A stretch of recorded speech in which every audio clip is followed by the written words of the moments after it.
Story number 2 takes us from Hollywood and the glitz and glamour of Tinseltown to the smug and not the smug, well, there is smug there too, but the smog and the crime ridden the crime infested apple that is the Big Apple. Okay, takes us to New York and Washington, D.C. Why are we hopscotching around? Well, because this next story has to do with our old friend AOC, Alexandria Ocasio-Cortez. I feel kind of bad because we haven't talked about AOC in recent videos. In recent Rolling Stone videos. Pete Buttigieg has been getting all the attention here, and gosh darn it, AOC has been neglected. Well, today we are going to fix that because it was announced this past week that AOC is going to be a guest judge on RuPaul's Drag Race, which is a reality TV show that searches for America's next quote-unquote, I'm not making this up, quote-unquote, drag queen superstar. Okay? Alexandria Ocasio-Cortez, a sitting congresswoman from New York, is going to be a guest judge on a reality TV show about drag queens. I felt like I just had to spell that out in plain, unadorned English just so that there was no confusion about what it was I was actually talking about, okay? And in a clip, okay, on the official RuPaul's Drag Race Twitter account, they actually dropped a 10-second video clip of AOC making this announcement where she told people to join the Revolution, and she pledged allegiance to the drag. Okay, it's 10 seconds long, so we're going to break our usual rule of not having any cuts or clips in these Rolling Stone videos, and we're going to show you Alexandria Ocasio-Cortez pledging allegiance to the drag. Here it is. Join the Revolution. I'm Alexandria Ocasio-Cortez, and I pledge allegiance to the drag. It's one of those things that you really have to see in order to fully believe it, and even to fully appreciate it. Now, on Twitter, she said that this was 100% peak experience, okay, for her. And she actually responded to some people, because of course, the conservative Twitterverse had a lot of things to say about it. Well, not so much a lot of things to say, but a lot of people kind of said the same thing. So, for example, Charlie Kirk asked rhetorically why AOC pledged allegiance to the drag, but she had never said that she was proud to pledge allegiance to the American flag. Mark Dice called her a degenerate commie. Okay? Which, I mean, points for bluntness. Right? Sometimes being blunt is the best thing possible, whether you agree with that or not. You've got to admit that it was short, sweet, and to the point. Now, in reaction to all of these people, okay, talking about this, reacting to this, AOC said on Twitter, "What's more patriotic? Fighting for the inclusion and rights of more Americans, or working to exclude and marginalize fellow Americans based on their identity?"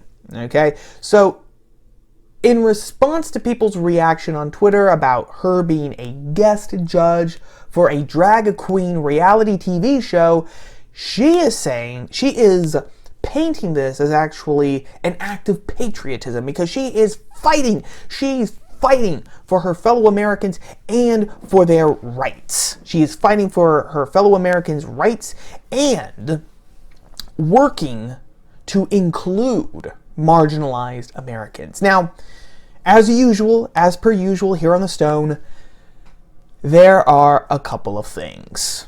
First of all, okay, this is undignified for a congresswoman. This is an undignified act for a sitting Congresswoman to take. Okay, and it's not just because that it's a reality TV show about drag queens. We're going to get to that in just a second.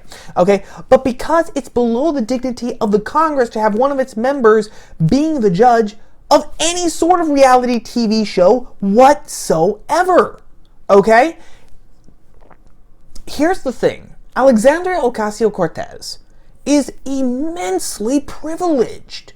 She is one of the 535 members of the United States Congress. 435 members in the House, 100 in the Senate, right?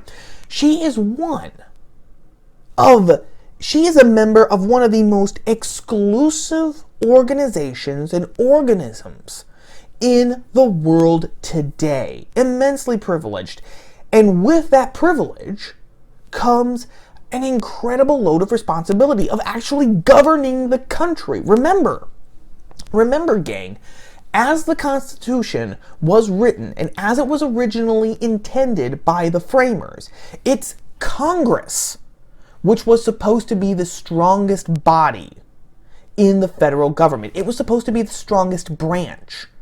That's why most of the responsibilities listed in the Constitution are on Congress. Right? It was supposed to be the strongest branch. It was written, it was created to be the strongest branch because that was the one that the most people actually elected members towards. And so, because of that, right, it was seen as being the most powerful. It was given the most power of all of them. So, when Alexandria Ocasio-Cortez announces that she has enough time to be a guest judge on a reality TV show, okay? That tells me, that seems to suggest to me that she's doing something wrong, okay? She's got too much time on her hands, okay? I mean, you're supposed to be helping to govern the country. You're one of 535 people responsible for governing the country. And this is something that you have time for? Seriously? Right? I would question if she is doing her job to the best of her ability if she has time for this. Not to mention that, like I said at the beginning, this is unworthy of the dignity that comes from being part of such a unique and privileged group, okay? If the left is going to be perfectly fine with AOC doing this, then I don't want to hear anyone say that Trump is, disgracing the office of the president, that Bill Barr is disgracing the office of the attorney general, that Brett Kavanaugh is disgracing the Supreme Court bench, or that, Mitch McConnell is disgracing the body of the Senate, etc., etc., etc. I don't want to hear it. I don't want to hear it. You can make arguments.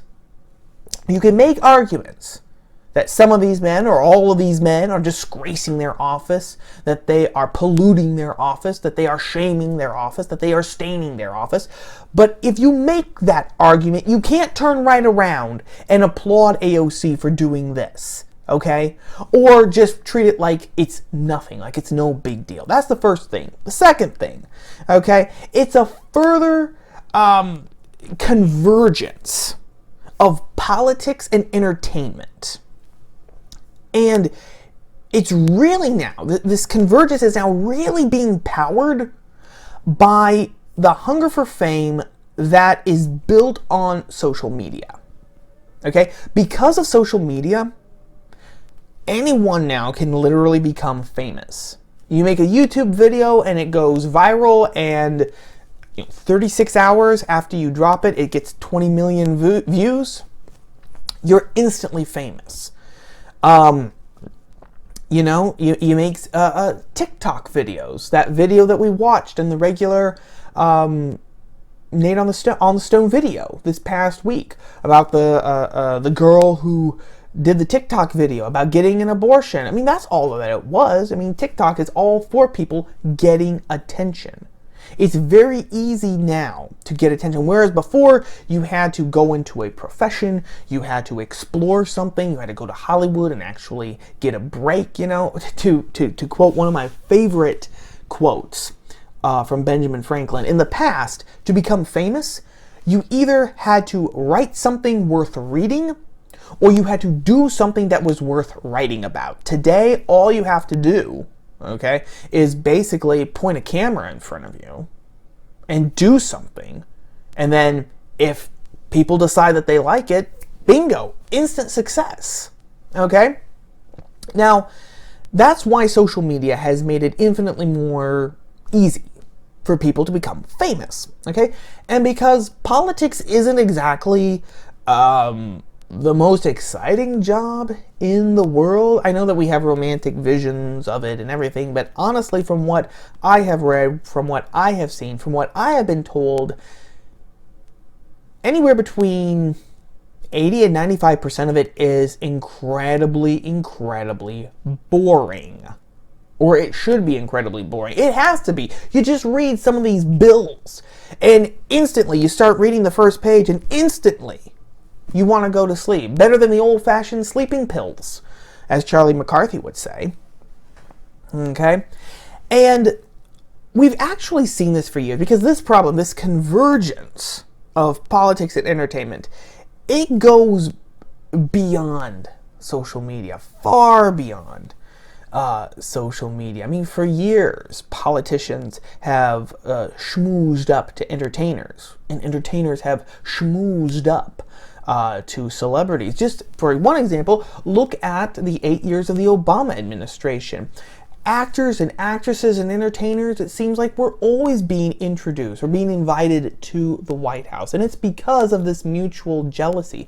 The politicians are envious of the entertainers' fame and pop cultural relevance, and the entertainers know deep down in their hearts that they're only famous because they're entertainers. And so they want to get close to people who have actual, real political power, okay? It's a really sick symbiosis, although at the same time it's very, very natural, because people want power, people want to be well thought of, people want to be known, okay? So at the same time, while it's rather sick, it's also very natural. And the big thing about that is that it's just another sign that of how unserious our country is, how unserious our society is. This does not happen in a serious society. In a serious society, members of Congress, members of the government would take their jobs seriously. They would stay in Washington, they would stay in their districts, and they would work like they were elected to work.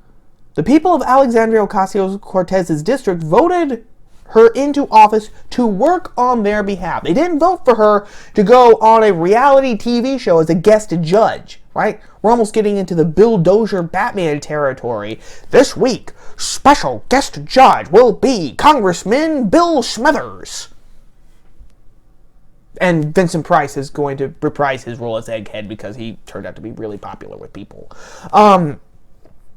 This only happens, right? And on the flip side of that, entertainers would concentrate on their job, whether they're writing songs or acting or making movies, directing movies, writing novels, etc.